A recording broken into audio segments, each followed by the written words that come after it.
Bonsoir à tous et bienvenue à Perspective. On s'arrête encore une fois sur la rencontre mondiale des familles qui se déroule actuellement à Dublin, en Irlande. Dans les derniers jours, les participants de partout ont eu la chance de se rassembler autour de conférences, d'ateliers, la messe et des temps de prière, des activités pour jeunes enfants et une exposition d'environ 300 organisations catholiques du monde entier. Et dans quelques heures, il se prépare à rencontrer le pape François. Il se joindra à eux pour le Festival des familles samedi et présidera la messe de clôture dimanche. Pendant la semaine, notre correspondant à Dublin, Francis Denis, nous donne un coup d'œil sur ce que les participants vivent à la rencontre mondiale jusqu'à présent. Aujourd'hui, il a rencontré un couple de Saint-Hyacinthe qui accompagne un groupe de 23 personnes du Québec. Voici ce que Dominique et Martin nous partagent.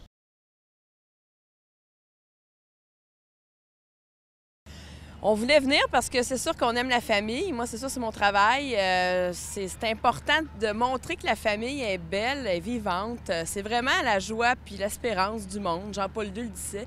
Alors, je pense que c'est de rassembler les familles puis de leur faire vivre une expérience profonde de communion, je pense, dans l'Église. Oui, puis tout d'abord, on était là il y a 3 ans à Philadelphie, puis on avait vraiment beaucoup aimé l'expérience. On était un petit groupe à ce moment-là de pèlerins. Puis cette fois-ci, bien, on est revenu avec un plus grand groupe et aussi avec notre évêque, Monseigneur Christian Rodambeau.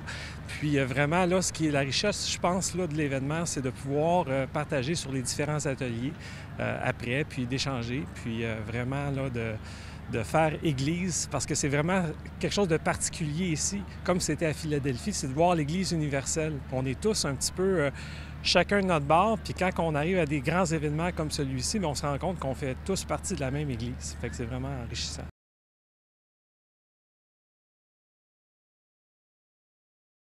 J'ai assisté à celle avec le cardinal Tagle, qui parlait vraiment dans le fond, dans la société du jetable, si on peut dire, comment mettre la personne au centre de nos vies.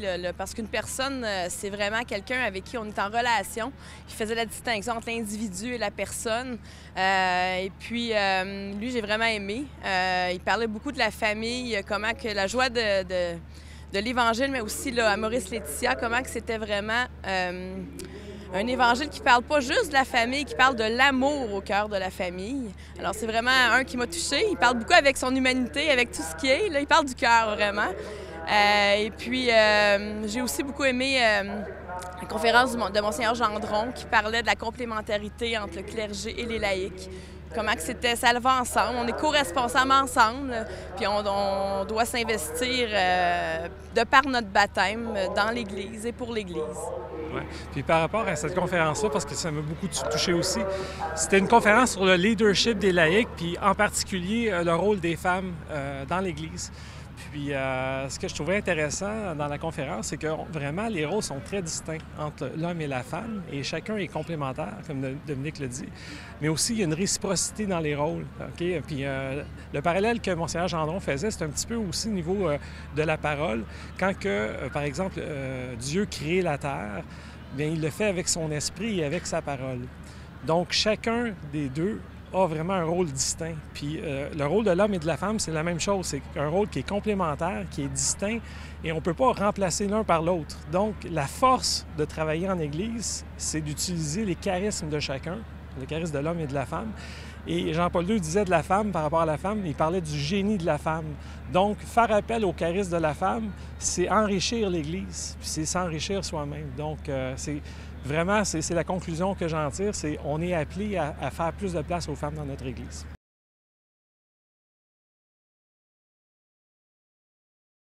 Bien, je pense qu'il vient encore une fois confirmer la famille dans ce qu'elle est, au plus profond de ce qu'elle porte.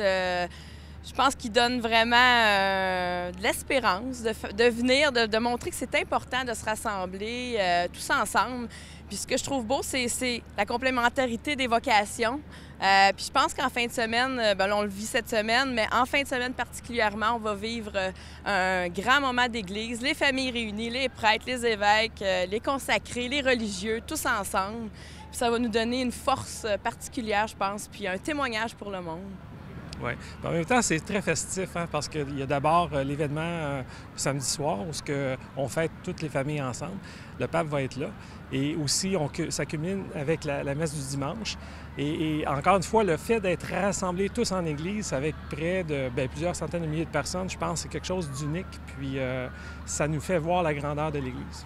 Bien sûr, sont aussi présents plusieurs membres du clergé, dont des évêques et des cardinaux. Et de la France, le cardinal Philippe Barbarin, archevêque de Lyon et primat des Gaules, est parmi ses participants. Francis Denis s'est entretenu avec lui. Écoutez. Alors, j'ai la joie d'être en présence de l'archevêque de Lyon et primat des Gaules, le cardinal Barbarin. Bonjour. Bonjour mon cher Francis, bonjour à tous les auditeurs, téléspectateurs que j'aime beaucoup.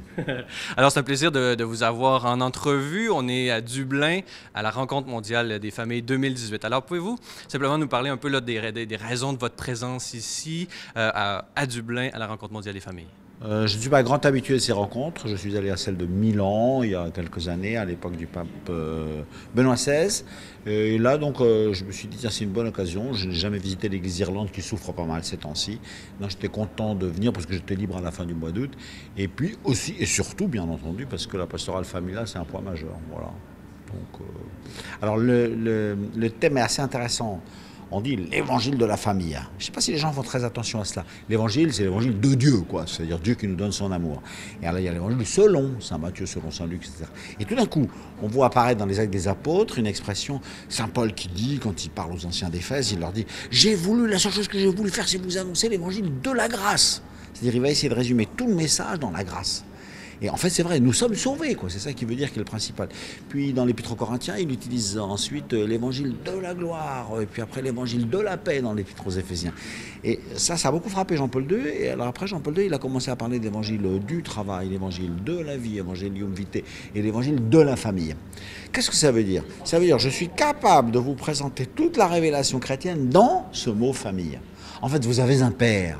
Et donc ce père, c'est le père d'une grande famille qui s'appelle la famille humaine et de l'ensemble de la création. Est-ce que vous vous comportez comme des frères et sœurs? Et dans l'évangile de la famille, je vois toute la conversion que je dois vivre, tout mon regard qui doit changer, etc. Donc c'est un très beau titre.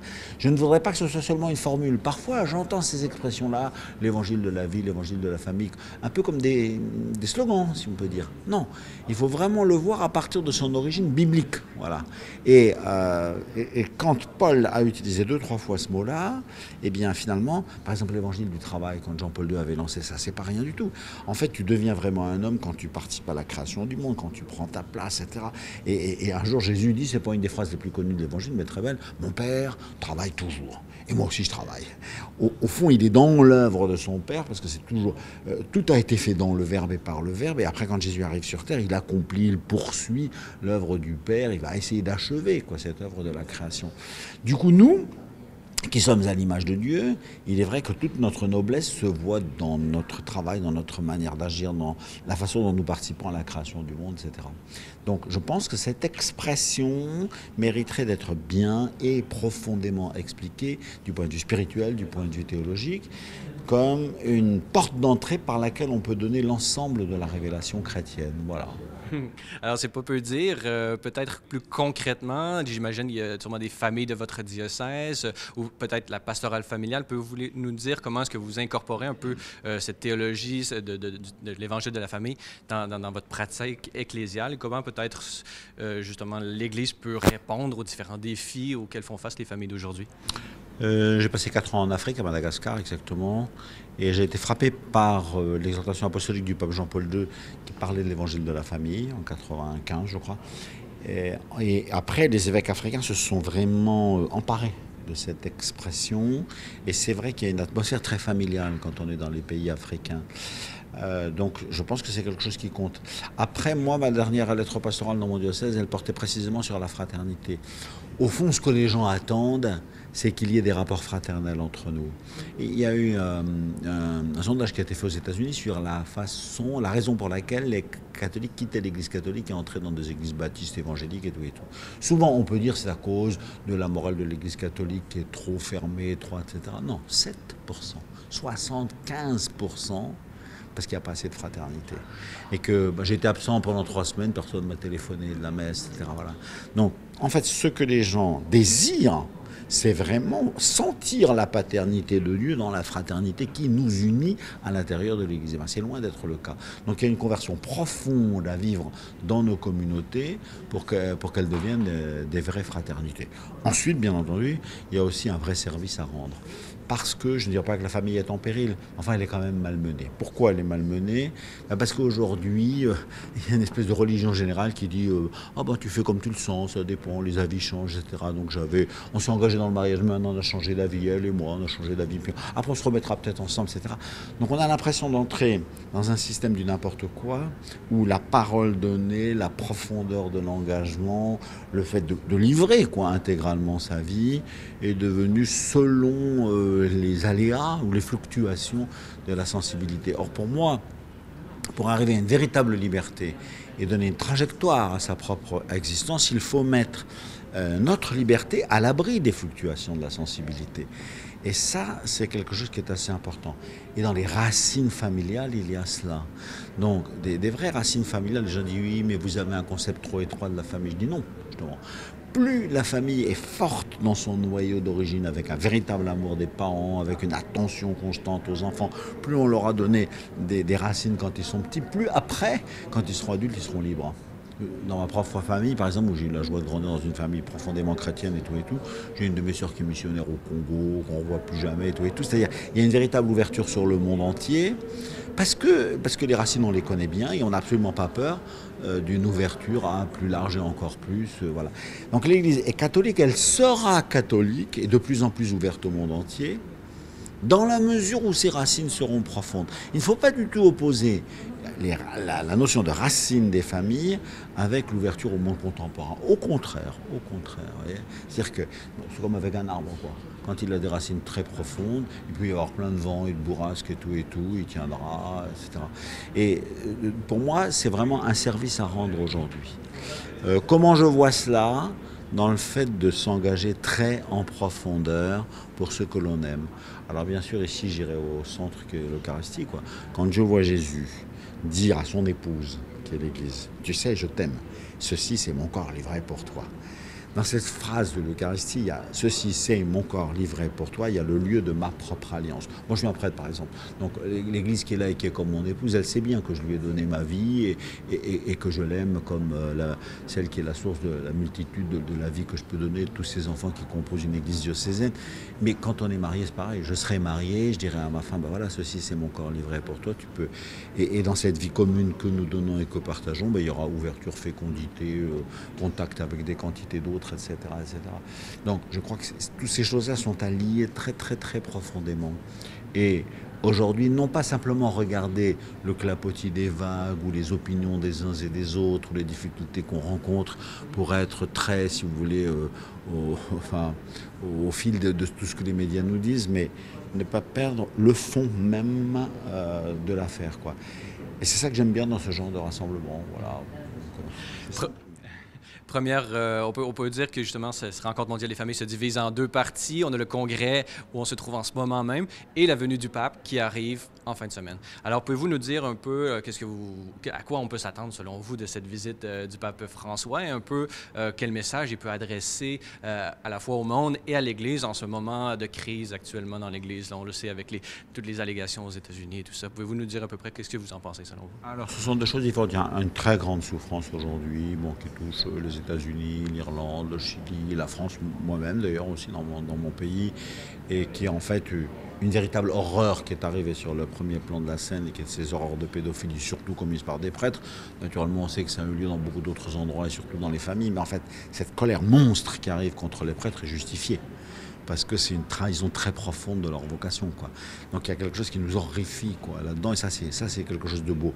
On peut espérer d'ailleurs que ça va aussi réveiller toute la société, que tout le monde va se battre contre ce fléau, parce qu'on s'est aperçu que c'était pas seulement une horreur des personnes, mais c'était une injustice monstrueuse à l'égard des enfants, et 10 et 20 et 30 et 40 ans plus tard, ils sont encore affreusement blessés et pas du tout guéris de ces blessures qui restent comme quelque chose sinistre à l'intérieur d'eux-mêmes et qui les empêche de trouver paix, équilibre et dans leur pleine humanité.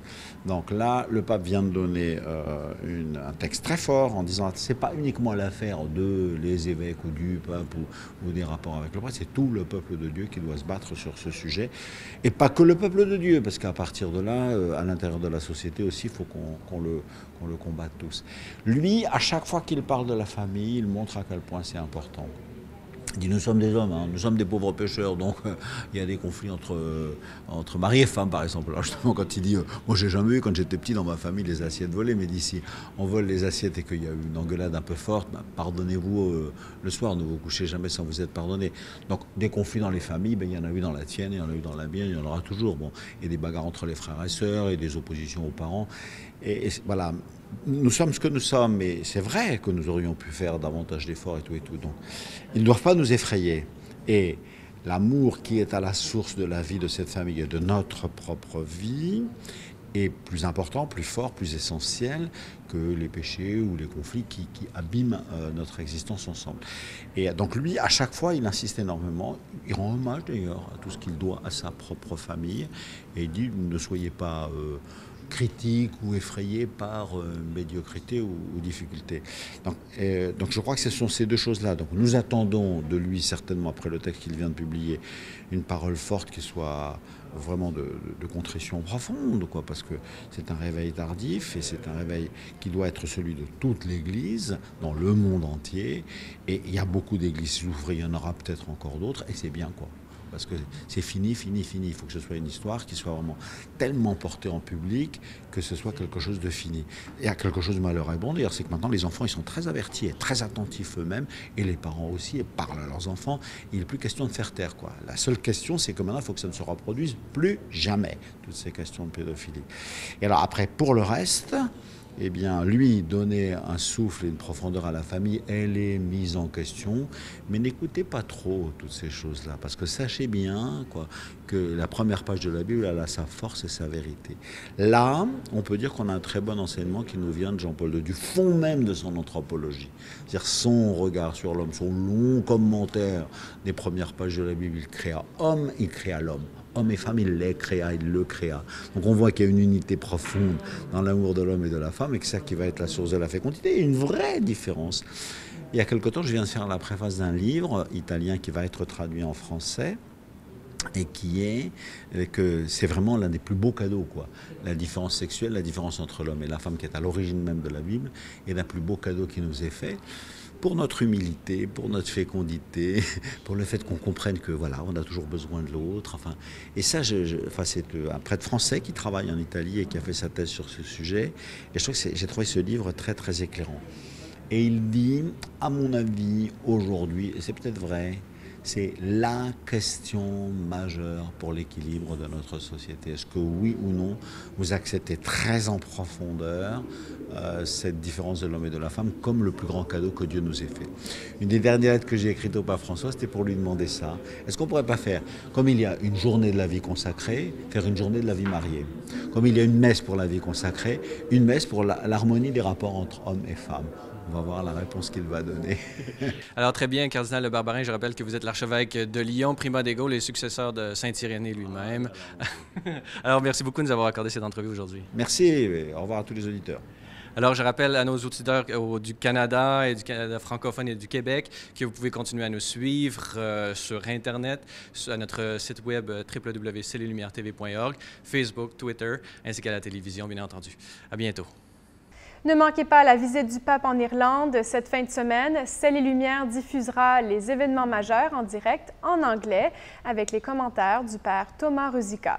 Si vous voulez suivre les événements en français, le Festival des familles sera diffusé ce lundi 27 août à 20h, heure de l'Est, et la messe de clôture, présidée par le pape François, sera diffusée ce dimanche 26 août à 13h30, heure de l'Est. Pour plus d'informations, visitez celleslumieres.tv.org/rencontre mondiale 2018 ou pour consulter notre horaire anglophone des diffusions en direct, visitez saltandlighttv.org/World Meeting 2018.